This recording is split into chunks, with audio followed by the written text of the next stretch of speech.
Introducing the 2010 Holden Commodore SS Edition. The Commodore is a rear-wheel drive 4-door wagon with 5 seats, powered by a 6-liter naturally aspirated V8 engine that has 270 kilowatts of power and 530 Newton-meters of torque via a 6-speed manual transmission.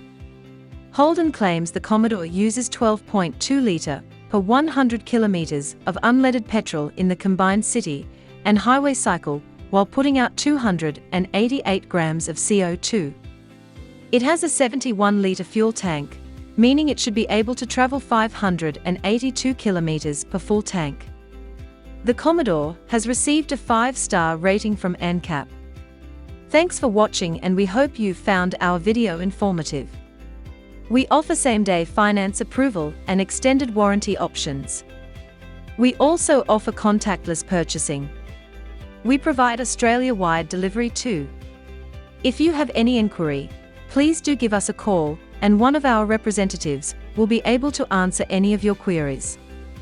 We look forward to hear from you soon.